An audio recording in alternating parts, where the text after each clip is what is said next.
Deep in the heart of California's wine country, one family ruled their empire with, let's just say, a whole lot of ambition, secrets, and plenty of backstabbing. For 9 whole seasons, their feuds absolutely captivated America. So today we're uncorking the story of Falcon Crest, the CVS soap that mixed glamour, scandal, and vineyard drama like nothing else on TV. So get this. The guy who created the super wholesome feel-good family of the Waltons, he's the same guy who created Falcon Crest. I know, right? The creator, Earl Hamner Jr., had this really specific vision. He wanted to explore what happens to a family not when they have too little, but when they have way, way too much. And this just lays it all out, doesn't it? I mean, where The Waltons was all about families sticking together through poverty, Falcon Crest was built to be its dark opposite. It was a story all about how massive wealth and power could just rip a family to shreds, all set against this gorgeous, glamorous backdrop of California wine country.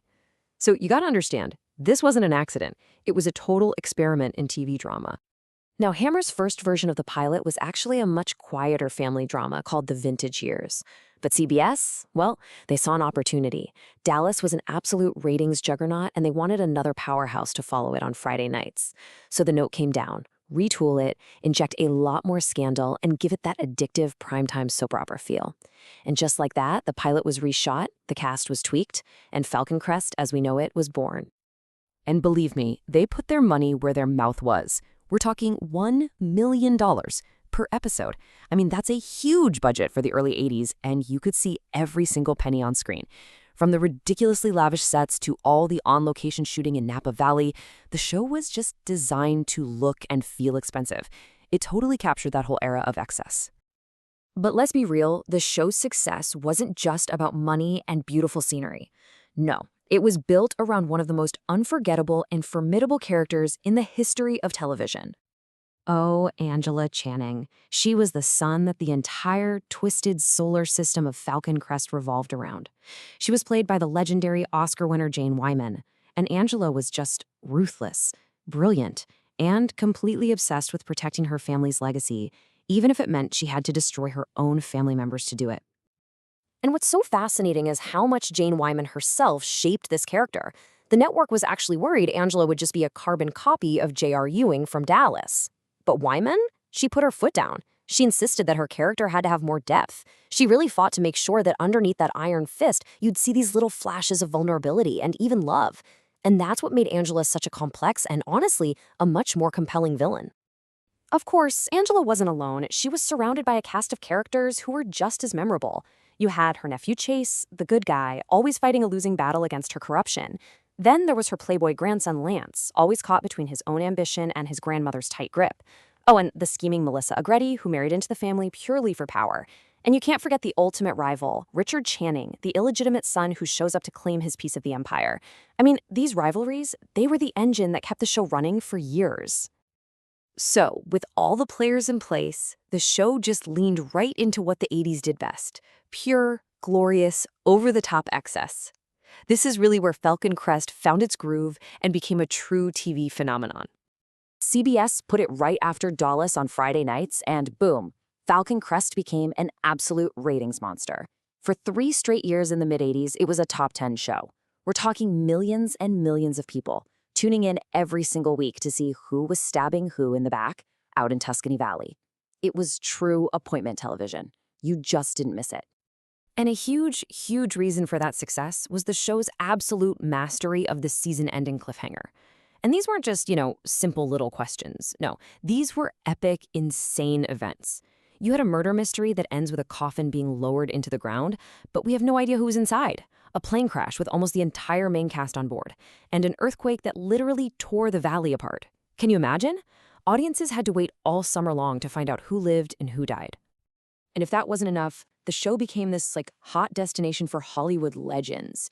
It was a total parade of classic movie stars. We're talking Lana Turner, Kim Novak, Celeste Holm, Gina Lollobrigida, all of them just showing up in Tuscany Valley to stir up some serious trouble.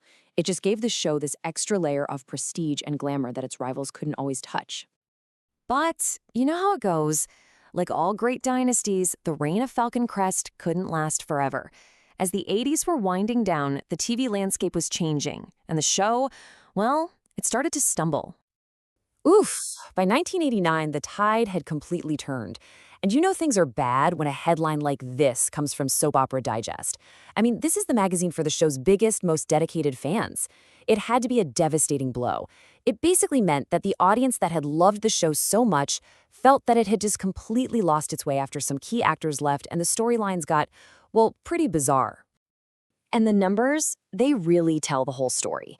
From a peak at number 7 in the country, the show just plummeted all the way down to 63rd place in its final season.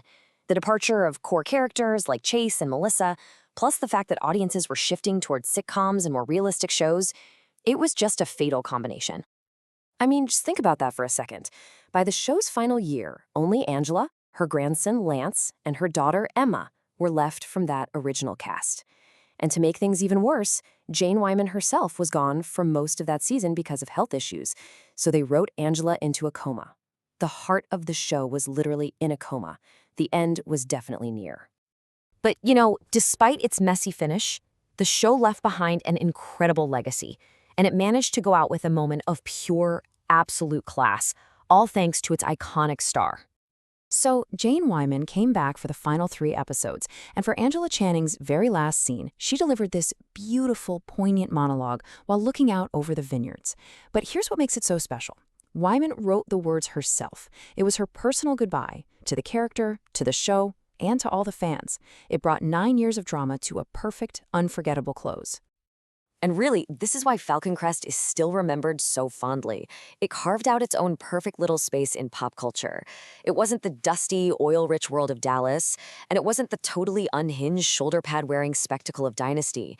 It was this amazing blend of California cool, witty humor, and genuinely gripping family drama.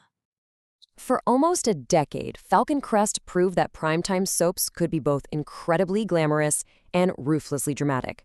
So, if all this talk of backstabbing and vineyard battles has you even a little bit curious, well, you're in luck. You can actually go and discover or rediscover some of the classic episodes right now on YouTube. It's really the perfect way to experience a true icon of 80s television.